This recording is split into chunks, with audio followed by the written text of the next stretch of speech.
¿Qué tal amigos? ¿Cómo están? Mi nombre es Rodrigo Ramírez. Como lo habíamos anticipado el día de hoy, vamos a estar hablando de la declaración anual con un enfoque para sueldos y salarios.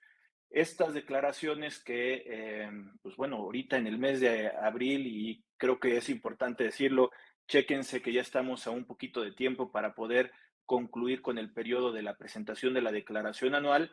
Pues bueno, hay tiempo para poderlo analizar.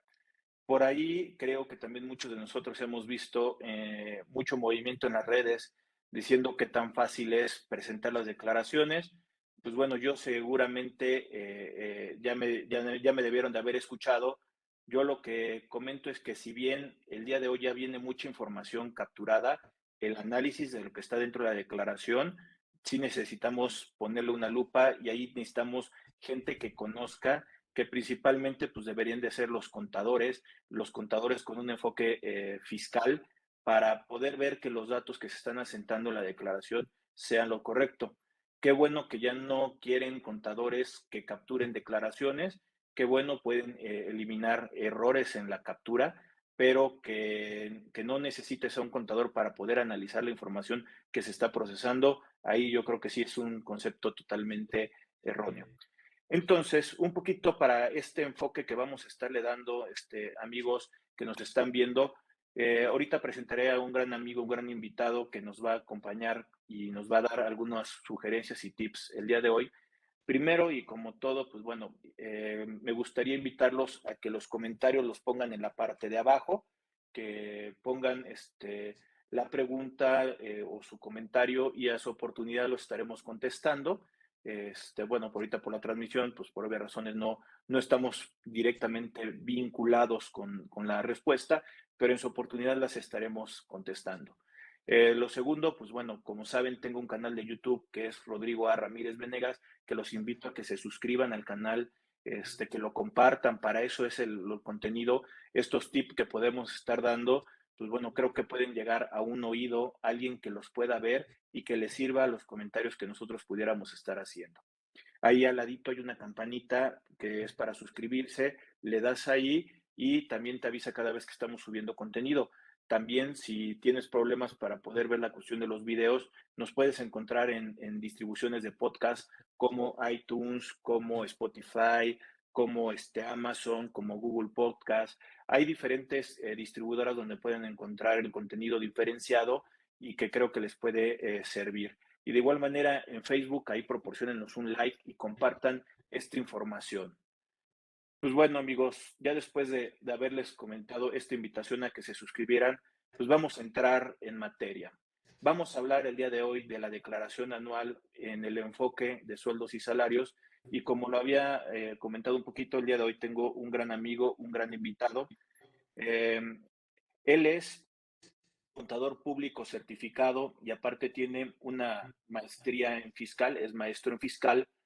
Él es el actual presidente del Colegio de Contadores Públicos de Celaya, es el bienio del 2022 en el cual él preside. Él le gusta mucho compartir la información y sobre todo en la vida colegial, por eso ha llegado a ser presidente. Y he tenido la fortuna de conocerlo justamente por las invitaciones también que me han realizado el Colegio de Celaya. Y pues bueno, de ahí se empieza a hacer una interacción y buscamos justamente un intercambio de información y conociendo otros aspectos. Él es socio de la firma Grupo AIB SC, siendo el director de la División de Auditoría e Internacional. Pues bueno, él lo presento, le decía, el contador público certificado, Julio Cárdenas Rodríguez. Julio, muy buenas tardes, ¿cómo estás? Muy bien, Rodrigo, muchas gracias. Muchas gracias por la invitación. Creo que es el momento idóneo para hablar de este tema de la declaración anual de las personas físicas, sobre todo en el aspecto de salarios. Como bien lo comentas, hemos recibido mucha información. Se piensa que la declaración puede salir en un solo clic.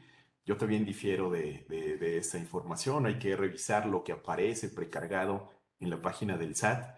Y esto ya por experiencias de algunas personas, pues luego resulta que les sale cantidades a pagar indebidamente cuando posiblemente no tenían esa cantidad a pagar o alguna cantidad menor para revisar esta información.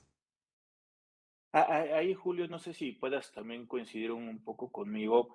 O sea, si bien sí se necesita analizar y necesitas tener muchos elementos para poder validar el mismo visor del SAT con tus propios datos, como ya se vuelve esa frase común, yo tengo otros datos, creo que al final de cuentas nosotros deberíamos de tener la conciencia que aunque nos guste o no, el día de hoy la autoridad con el famoso CFDI, con todos los tipos de CFDI, los complementos y los timbrados, pues bueno, ellos ya se armaron de una base de datos y que ellos realmente esperan que no haya una modificación con su base de datos, que es única y que no tiene falla su base de datos.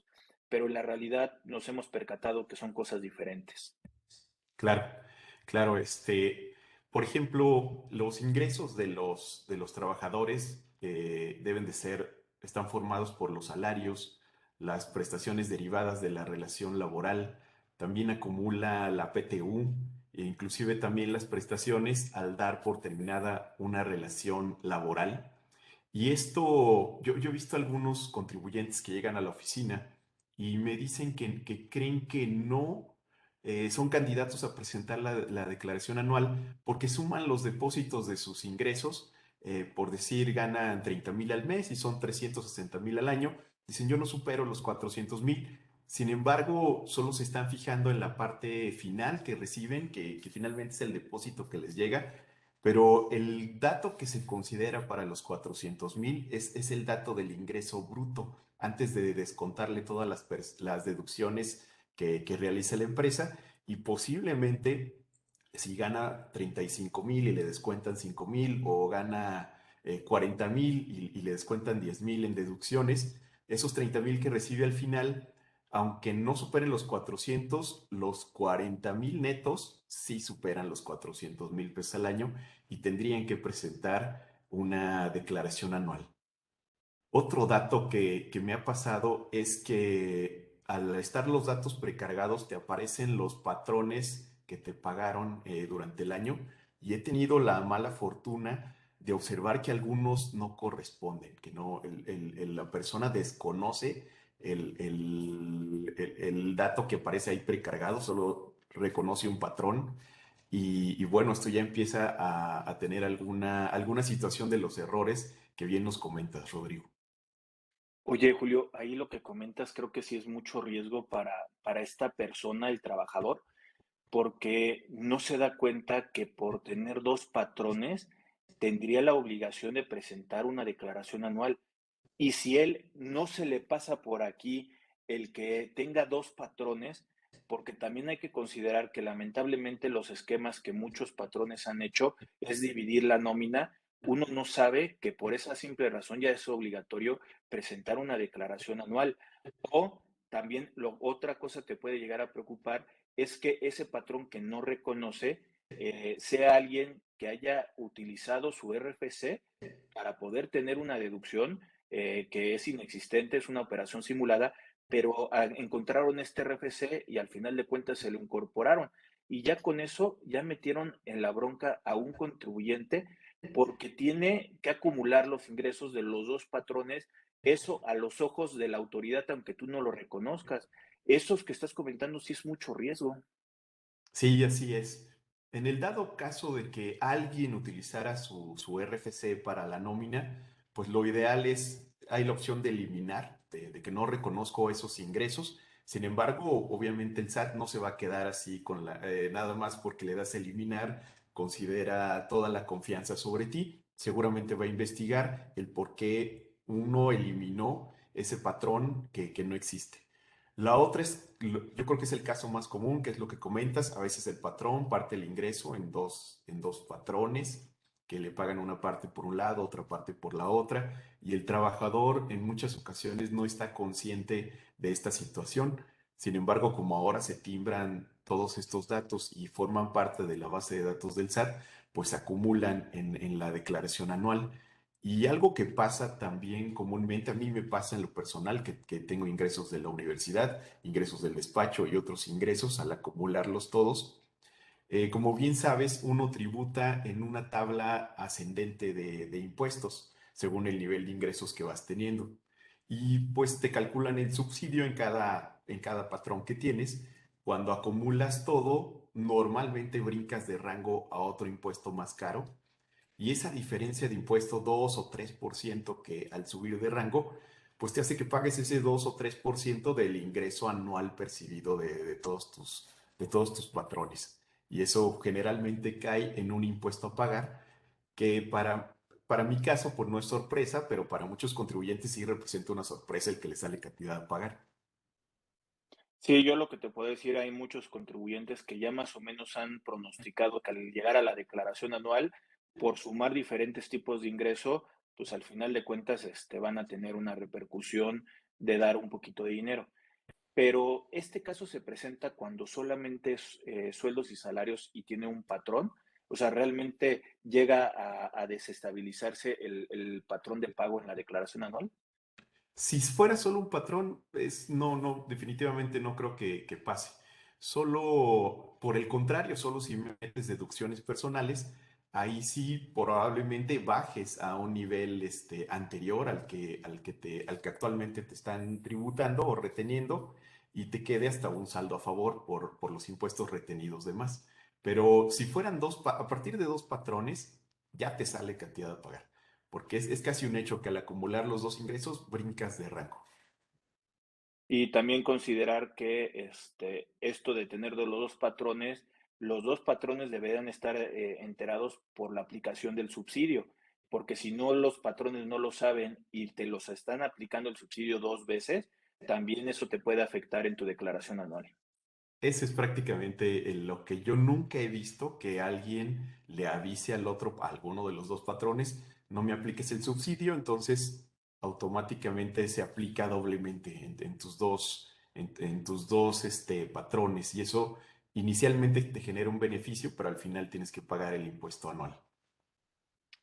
Y fíjate que yo con alguno de los clientes ahí, Julio, lo que he estado recomendando es que cuando entra un trabajador, sí te pongas y que te firme, oye, ¿tienes otro patrón? Porque al saber que él tiene otro patrón, creo que hasta podría yo optimizar el pago de las cuotas del seguro social, porque si él está trabajando en la mañana y conmigo va a trabajar en la tarde, entre los dos vamos a poder pagar las cuotas, entonces no se le va a cargar a uno solo o no se van a estar pagando doble. Entonces, hay veces que cuando entra a trabajar un trabajador con nosotros, la clásica pregunta es, ¿estás trabajando para alguien más? En forma simultánea, porque si dejó de trabajar con alguien para venirse aquí, no debería de haber ningún problema, tendría que presentar su declaración, pero realmente no tendrías un impacto. Pero son ese tipo de preguntas y la clásica que también luego les digo, pregúntale si tiene algún crédito del Infonavit, porque luego te salen con cada sorpresita cuando estás haciendo la nómina que te puede llegar por ahí un problema porque no estás amortizando o cobrándole al trabajador su crédito del Infonavit. Sí, en ese caso se me hace una buena herramienta lo que tú comentas, hacerle la pregunta al trabajador. En muchas ocasiones también no dicen la verdad, pero en el caso, yo he visto también muchos casos donde nos damos cuenta de la retención del crédito Infonavit hasta que llega el bimestre. Y obviamente pues ahí hay que cobrarle retroactivo al trabajador estas cantidades para que no, bueno, pues para ponerse a mano con lo que la empresa tiene que pagar. Y a veces al trabajador pues se le hace complicado pagar ya acumulado las cuotas de 2 meses más lo que va en el periodo corriente. Ahorita con todo esto del CFDI, que al final de cuentas yo tengo un timbrado como un trabajador, ¿qué elementos yo le debo de entregar a mi contador para que pueda revisar él mi declaración anual de lo que está precargado o capturado? ¿Qué cosas yo le debería de dar como contribuyente a mi contador? Yo sugiero lo siguiente documentación. La constancia de situación fiscal actualizada, ya tener el buzón tributario activo, también tener los medios de contacto actualizados. Yo sugiero también dar una opinión de cumplimiento que nos da, pues, que está al corriente de sus obligaciones fiscales. También la constancia que mencioné al principio, también me podría dar cuenta si el contribuyente tiene otras actividades aparte de la de salarios. Y bueno, en algunos casos también se le solicita la contraseña para apoyar al contribuyente. sabemos que este es un dato, lo que a veces aquí pasa es que la contraseña o la e-firma es como si fuera la firma real del contribuyente. La práctica en México implica que los contadores tenemos una base de datos de todas estas contraseñas, de todas estas firmas electrónicas para hacer estos trámites por los contribuyentes. Definitivamente no hay otra manera de hacerlo o estar en conjunto con el contribuyente al hacer la declaración y que él pusiera su contraseña para que por si la restringe mucho respecto de la información que puede contener.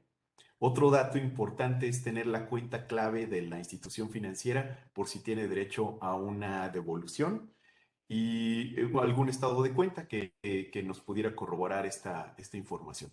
Creo que con eso tenemos para presentar su declaración. Fíjate que eso de la constancia de inscripción o de obligaciones del contribuyente creo que es sumamente importante cuando no lo conocemos, porque si nosotros somos su contador frecuente y le movemos nosotros mismos las obligaciones, pues bueno, pensaría que nosotros mismos lo podemos descargar. Pero mi comentario, Julio, va un poquito en el sentido de que creo que es importante porque puede ser que el día de hoy solamente tenga yo registrada la obligación de sueldos y salarios, pero yo ahorita que también está de moda, estoy vendiendo algunas cosas por internet y esto, pues bueno, lo hago ajeno a que no emito comprobantes ni nada, pero sí tengo una cuenta bancaria donde me depositan ahí lo que estoy vendiendo en línea. Y cuando uno se da cuenta, le dice, oye, ¿por qué no me dijiste que tenías esos ingresos?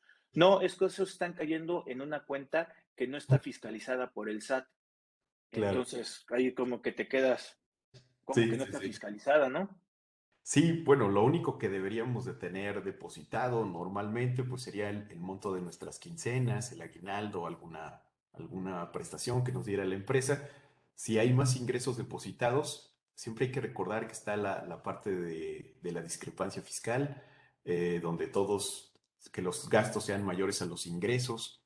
Y en muchas ocasiones estos erogaciones tienen que ver también con tarjeta de crédito. Y ahí nos damos cuenta también que existen otros depósitos como los que comentas, que sí deben de formar parte de los ingresos, a lo mejor con una venta público en general, o deben de tener otro régimen o actualizarle al régimen que le corresponde, si es por plataformas digitales, si es una actividad empresarial normal, actualizarle esa constancia, declarar también esos ingresos, porque en una revisión o cuando el SAT llega a pedir estados de cuenta, que los llega a pedir cuando son sujetos de devolución, y lo hace justamente también para ver los movimientos que pueden aparecer, pues ahí es donde nos pudiéramos topar con que después nos pidan explicación de la serie de depósitos que tengo, más si son por parte de un negocio. O también llega a suceder que los hacen, como bien lo comentabas, a otra cuenta bancaria y esto ya no hay un secreto bancario, ni siquiera creo que ya existe el secreto fiscal. Ya me parece que la información, al estar siendo publicada, bueno, en el caso de los EDOs, de los CEFOs, de los que no presentan declaraciones, creo que ya se perdió la secrecía fiscal para muchas personas. Lo mismo sucede con el secreto bancario. Todas las cuentas son fiscales, no hay una que no sea fiscal. Entonces hay que tener Y, cuidado también con esto. y lo peor de todo es cuando un presidente empieza a hablar de ingresos de un Loret de Periodista. Mola, que entonces que ahí al final de cuentas sí está muy complicado con ese secreto realmente fiscal. Claro. Entonces, hay un poquito, Julio, lo que me dices, o sea, esa documentación para poder conocer al contribuyente, que es necesaria para poder ver que si tengo que abrir o no regímenes en la declaración anual, dices que también tengo que tener la fiel, si es que tengo que solicitar en devolución, porque hay en algunos casos que si es menos de 10,000 pesos podría solicitarlo con la famosa contraseña, o sea, dependiendo también el saldo a favor que yo pudiera estar teniendo, pues bueno, debería de tener documentación adicional.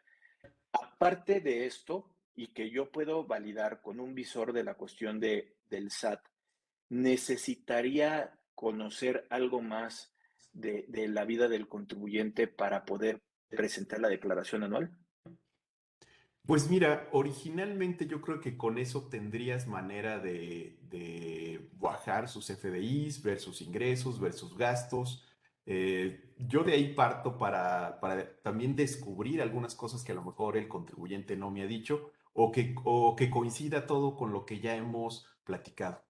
Porque a veces ya platica, te dice todo lo que hace y todo coincide con lo que bajas de CFDIs. Y un poquito platicando de lo que ahorita decías, fíjate que para este año dieron la facilidad de hasta menos de 150,000 se puede hacer con firma, siempre y cuando no cambies de número bancario clave del que tiene ya registrado el SAT. Creo que esa es pues una buena opción que nos dan en esta ocasión. Y más cuando no hay citas para poder hacer sacar la firma electrónica. Entonces, pues creo que sí es una buena opción, por lo menos para presentar la declaración anual, independientemente tengas un saldo a favor o no, pues creo que sí vale la pena por ahí. Pero la bronca es cuando me da un impuesto por pagar, que el impuesto por pagar, pues sí lo voy a tener que enterar. Ahí, en cuanto a eso, ¿hay algún requisito que tenga que ser con fiel o e-firma? No hay ningún requisito para el caso de línea de pago, no requiere, puede ser firmada con contraseña. Los medios de pago pueden ser el portal bancario, también en sucursal bancaria. Creo que la modalidad ahora también es que se puede pagar con tarjeta de crédito. Yo creo que ya tiene un par de años o es reciente que se puede pagar con tarjeta de crédito. Y entonces, pues también uno puede negociar con el banco de pasar a meses esa cantidad que se paga a la tesorería de la federación.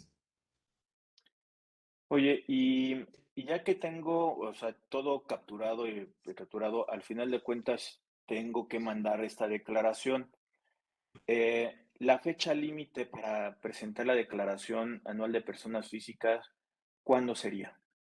Es el 30 de abril la fecha límite. La ley dice que se debe de presentar durante el mes de abril, desde el 1 al día 30. El aplicativo normalmente lo están abriendo desde el mes de abril, no se puede presentar antes. Antes sí teníamos esa oportunidad de a veces presentarla desde febrero, cuando era que a veces el cliente lo requería para algún crédito, se apuraba y presentábamos su declaración anual antes pues antes de abril, pero desde un tiempo para acá que se usan los aplicativos, lo habilitan a partir del 1 de abril. Entonces, del 1 de abril al 30 de abril sería la fecha para presentar. Ok, y también para las personas que nos están viendo, por lo menos al momento en que se está grabando este video, no sabemos que haya una prórroga. Esto es importante comentarlo porque si lo estás viendo fuera de este tiempo y sale por ahí alguna prórroga, pues bueno, no es que no lo tengamos contemplado, es que sencillamente a la fecha de la emisión no hay una prórroga respectiva. Y en realidad sería mi punto de vista, no creo que este año amplíen el plazo para poder presentar la cuestión de la declaración anual. Es lo mismo que también yo pensaba en años anteriores y ya llevamos 2020, 21 sobre la declaración del 20 que se fue a mayo y la del 19 presentada en el 20 que se fueron hasta junio, pero por lo menos es hacer la indicación respectiva que por lo menos la fecha de cumplimiento sería durante el mes de abril y tener mucho cuidado. Lo seguiré también yo diciendo en oportunidades que tenga que ver con declaraciones anuales. Si a mí me da por pagar, se considera que la declaración está presentada cuando tienes la declaración y el pago dentro del plazo, porque muchas veces nos aventamos al último momento, queremos mandar la declaración a las 11:59, me lo va a permitir, pero si hay una cuestión de pago, no va a haber una forma en que pueda coincidir y por lo tanto tendría que presentar una declaración complementaria y ya considerando recargos respectivos. Nada más hay que tener mucho cuidado con esos tiempos por ahí, Julio. Y aquí de lo que comentas, fíjate que ahora con las nuevas modalidades llega a suceder que el trabajador trae un número en su mente y cuando ve lo que está precargado en la declaración, se da cuenta que es menor y que las retenciones son menores, porque a lo mejor hubo alguna cancelación de un CFDI de nómina, algún error al hacerlo, y él tiene retenciones menores y finalmente le pueden afectar en su devolución. Y si todo lo hacemos el día 30 de abril o el 29 de abril o el 28 de abril y vamos con nuestro patrón, reconoce el error, vuelve a hacer los recibos de nómina ya de manera extemporánea, nos tenemos que esperar, dice la autoridad, que 72 horas. Pero yo he visto casos de más de 72 horas, que dura la semana completa en cargarse los datos en la declaración anual. Y eso pues también le genera, si lo queremos hacer el 29 de abril, el 30 de abril, seguramente estaremos presentando nuestra declaración el 7 de mayo, 8 de mayo. Ahí sí es importante pues ir ya previniendo que toda la información que yo tenga, que mis recibos de nómina, a veces impresos, coincidan con lo que está precargado en la declaración, porque ya me ha tocado casos de que a veces se emiten impresos, pero por alguna razón no se timbró o no, alguna falla del sistema no lo cargó y no está precargado. Y eso, como bien lo comentas, hacerlo en los últimos días nos puede generar un problema. Oye, también ahí, Julio, sueldos y salarios parecería que es el régimen más sencillo porque al trabajador le retiene el patrón el 100% del impuesto, él lo integrará, para mí es un pago provisional y ya tendría que ajustarme en la declaración anual. Pero también al principio, cuando te presentaba, dijiste algo de jubilaciones, pensiones o finiquitos que pudieran estar teniendo. Creo que ahí también es muy importante porque no se le da el mismo tratamiento que un sueldo y salario o cualquier prestación, principalmente cuando tienen que ver con ingresos, una prima de antigüedad, que son de diferentes años, se genera un concepto que se llama ingresos no acumulables, que sí paga impuesto, pero paga un impuesto de forma diferente. Y eso muchas veces te diría que hasta los mismos contadores no nos percatamos de eso, menos el contribuyente. Claro. Sí, en muchas, como bien lo mencionas, parece el régimen más sencillo. En realidad puede ser que sí sea el más sencillo. Para mi gusto, el más castigado porque no hay deducciones. Y si tú tienes un arrendamiento, al menos tienes el 35% de deducción ciega. Como honorarios, actividad empresarial, pues puedes meter gastos. Pero como asalariado, no puedes meter ningún gasto. Realmente sobre tu ingreso bruto te quitan el impuesto correspondiente. A lo mejor después te ajustas con las deducciones personales, pero mientras ya te quitaron cada quincena el ingreso correspondiente. Y quizá también para no tener problemas, si tienes menos de 400,000 pesos de ingresos, pues también no, ni siquiera presentas declaración anual. Como contribuyente puedes estar tranquilo. La empresa retiene en tu nombre los impuestos y los entera al SAT el 17 de cada mes. Y tú puedes estar tranquilo de que estás en orden con los impuestos. Aquí la situación que comentas, bueno, aún no superando los 400,000, uno pudiera optar por solicitar, por presentar la declaración anual cuando creo que tengo posibilidades de que me devuelvan un poco de los impuestos que me han retenido, porque tengo muchas deducciones personales, que ahorita vamos a hablar de ellas. Pero también sucede que acumulan otros conceptos como este de prima de antigüedad, que bien lo comentas, que tiene su procedimiento de cálculo diferente al de sueldos y salarios, que también nos llega, en el caso que hemos visto de trabajadores del Estado, así como maestros o doctores que se jubilan del IMSS, que reciben un ingreso bastante considerable, también les toca un impuesto muy fuerte a pagar en la declaración anual cuando uno recibe en un solo ejercicio, en una sola exhibición, esas cantidades tan fuertes que llegan a suceder por cuestiones de jubilaciones o de retiros. Sí, esto es importante, justamente por eso empezaba yo hablando de ese video de TikTok, que aparentemente sería muy fácil, pero hay muchas cosas que sí necesitamos conocer porque no se le puede dar el tratamiento a todos. Hay veces que podemos tener otro tipo de ingresos, como el tema de intereses, que sí te permite hasta entrar en no presentación de declaraciones, pero cuando yo tengo otro tipo de ingresos, pues bueno, sí tendría que presentar una declaración anual y me va a dar muy factible el efecto que nos estás comentando, Julio, de acumularlo y seguramente en lugar de recibir un saldo a favor, sería un saldo por pagar. Así es. Y bueno, recordar que que los que deben de presentar la declaración cuando eres de sueldos y salarios, pues es cuando aparte de sueldos recibas otro ingreso de otro régimen, pagues una renta, te cobres una renta, tengas una actividad empresarial, dividendos, alguna actividad adicional. También cuando tus ingresos excedan a 400,000. Cuando tú optes por presentar la declaración anual y no supere los 400, se lo tienes que dar por escrito al patrón antes del 31 de diciembre del año 2021. Cuando reciban ingresos de personas no obligadas a efectuar las retenciones, que son las del extranjero, y bueno, se podrá presentar la declaración anual si deriva un saldo a favor como consecuencia de la aplicación de las deducciones personales. Entonces, importante tener firma electrónica, contraseña, conocer el régimen del contribuyente, ver el tipo de ingresos que está obteniendo.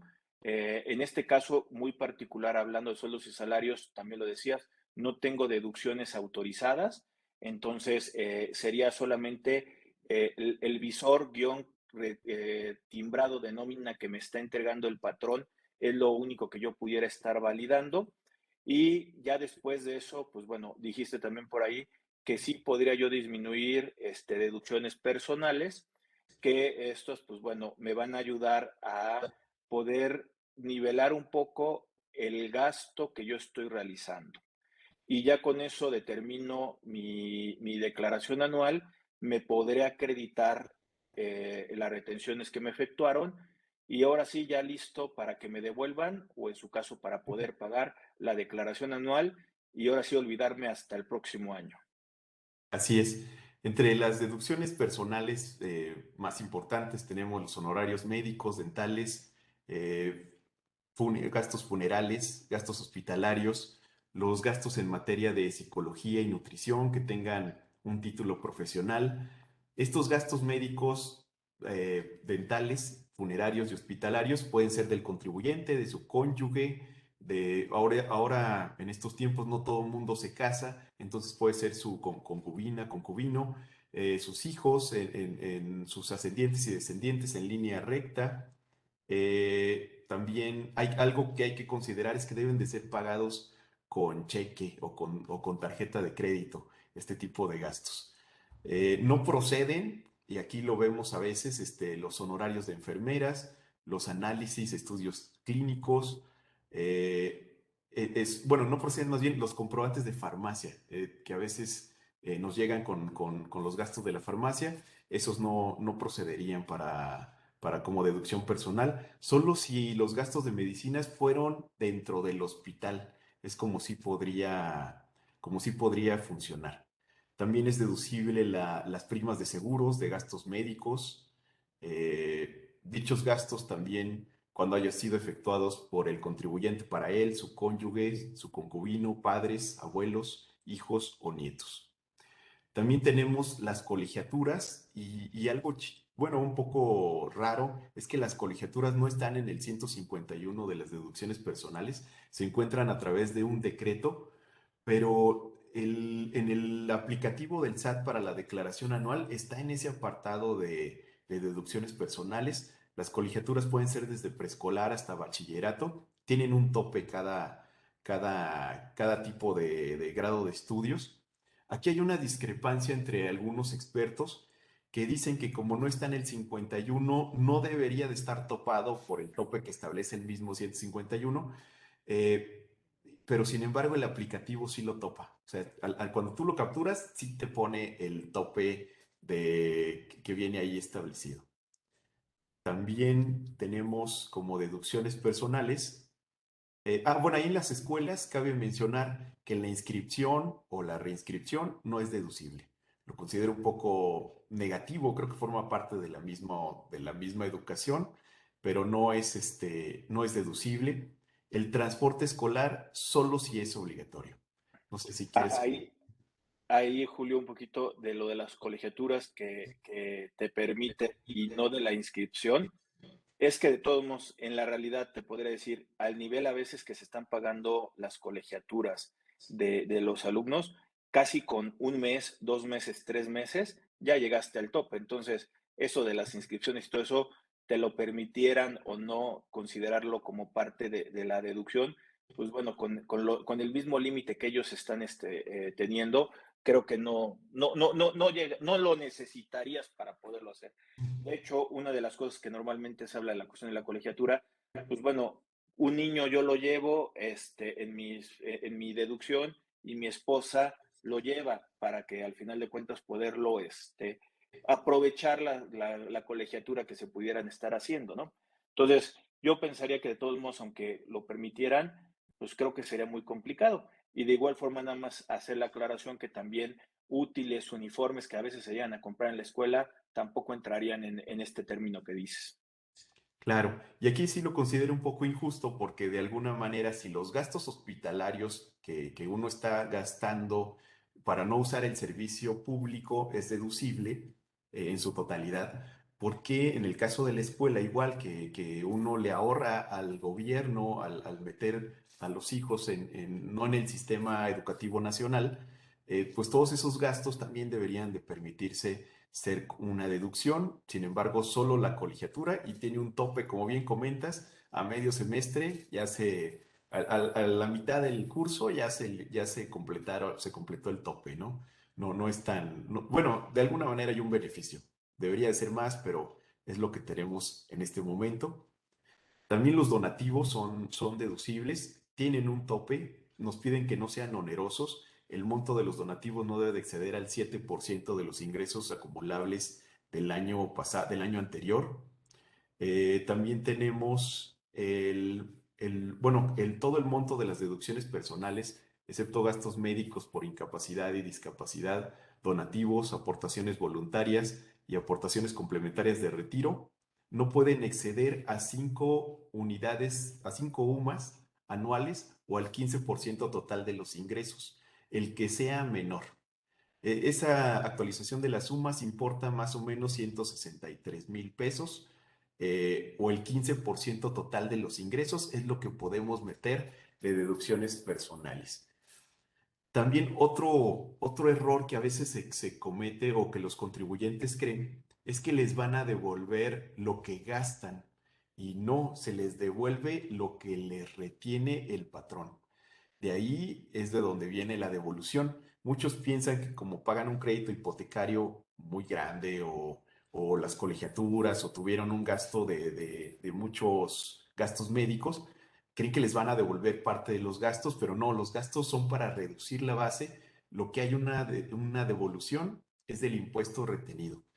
Y en muchas ocasiones el ingreso es bajo, la retención es baja, yo me complemento, digamos, con ingresos de mi esposa, pero yo soy el que contribuye, digamos, y que está declarando y espero una devolución muy grande, pero no, solo es de la retención que me haya hecho mi patrón. Y nada más también tener en cuenta hoy, año del 2022, presentando declaración del 2021, en esta deducción que nos está comentando Julio, de la deducción del interés real pagado de los créditos hipotecarios, este año no todos van a poder deducir algo. ¿Eso por qué? Porque la inflación del 2021 fue de 7.35. Si la tasa de interés que te están cobrando es abajo de ese 7%, estamos hablando que no tienes deducción personal. Si está arriba de esa tasa, seguramente vas a tener, pero una cantidad pequeña a comparación de otros años. Esto es por efecto de la inflación del 2021, que ha sido desde épocas de Vicente Fox, que no habíamos tenido inflación al llegar ni siquiera a un 7%. Y justamente de Vicente Fox, de allá de Guanajuato, ¿no? Así es.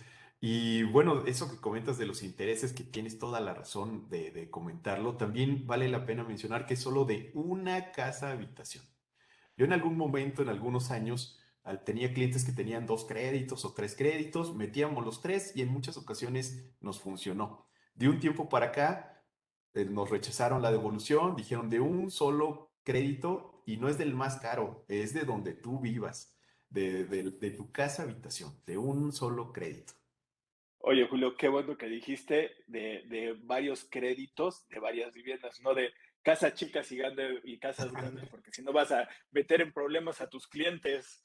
Claro, no, no, no, sí. O tenía un cliente que tenía una casa en una playa, y pagaba un crédito hipotecario más su casa habitación. Pues metía los dos créditos y de repente pues nos quitaron el de la playa, que era el más caro. Pero no es su casa habitación, tendría que tener, pues vivir allá y ya no correspondía con que él trabaja en otro lado, ¿no? Que trabaja acá en Guanajuato. Solo es de la casa habitación de donde tú vives, no de otras casas. Bueno, es difícil poder identificar yo como auditor del SAT cuál es la casa. Y más cuando tenemos un trabajo nosotros, nos la pasamos más tiempo en la oficina y realmente, pues no estamos en la casa. ¿Cuál casa habitación? Pues es mi oficina. Claro. Sí, sí, sí, es lo que a veces la autoridad no entiende. Inclusive ahora a lo mejor se podría entender que yo puedo trabajar pues prácticamente donde yo quiera. Y si trabajo en mi casa de playa, todo lo atiendo en línea. Creo que ahora se podría hacer más entendible esa situación. En el caso que te comento, nos fueron rechazados esos créditos hipotecarios, metimos solo uno, el de su casa, y finalmente ya procedió. A ver. Pues bueno, Julio, yo creo que ahorita con este resumen que nos hiciste de presentar la declaración anual y todo, creo que nos ha ayudado mucho a conocer este panorama. Ahorita me permitiré para ver que si nos puedes dar algunas conclusiones, pero bueno, otra vez déjame invitar a la gente a que ponga los comentarios en la parte de abajo, que me busque el canal de YouTube de Rodrigo Ramírez Venegas, que nos ayude a compartir el video, que se suscriban, que le den un like al video, a la página de Facebook, que nos ayuden a compartir este contenido, que nos sugieran temas y será mi responsabilidad el traer a un especialista o experto como el día de hoy nos acompaña Julio Cárdenas para poder platicar sobre esta declaración anual que, si bien les comentaba, ya estamos a punto de poder concluir con el término de la declaración anual, pero bueno, creo que siempre es válido el tener por ahí algunos datos y también un poquito esta consideración, independientemente que el día de hoy no alcances a presentar la declaración por las razones que comentaba Julio que estaban mal tus datos, mientras tú tengas el saldo a favor, lo puedas presentar después,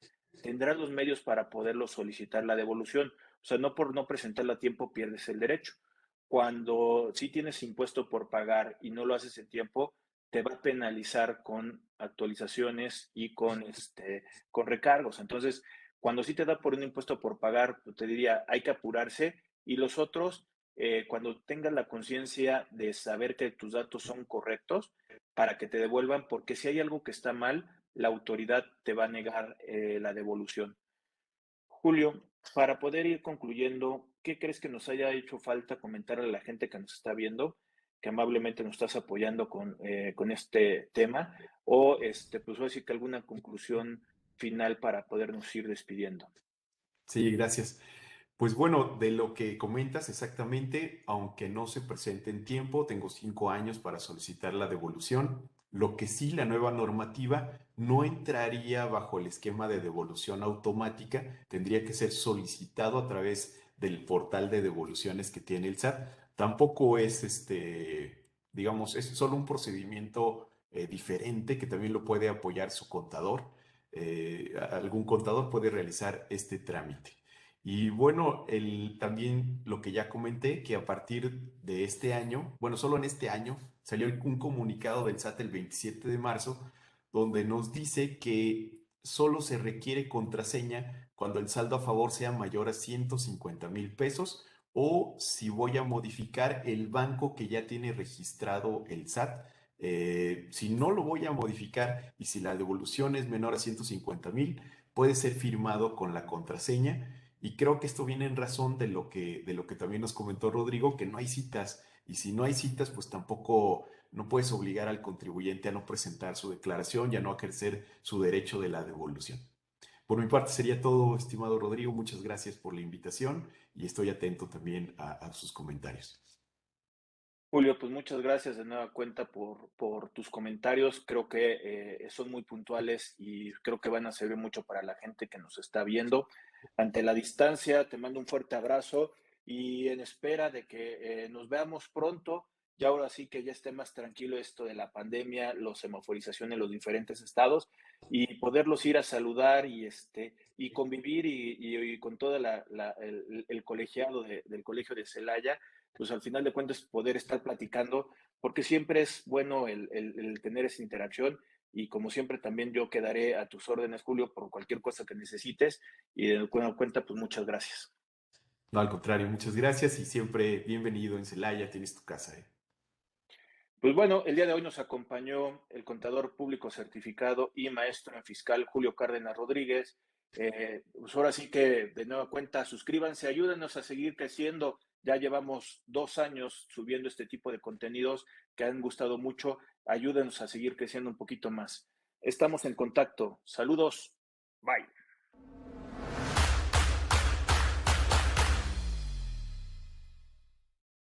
Si llegaste hasta aquí, te pedimos que te suscribas al canal de YouTube de Rodrigo Ramírez Venegas y también que nos apoyes dándole like a la página de Facebook. Te recordamos que si tú quieres saber más de 10 datos rápidos que te pueden llegar a servir en tu día a día, apriétale aquí, aquí lo estamos poniendo. Y también te sugerimos que le puedas dar like a esta lista, que lo que te va a ayudar es a darte contenido de las entrevistas que estamos realizando a través del canal. Suscríbete.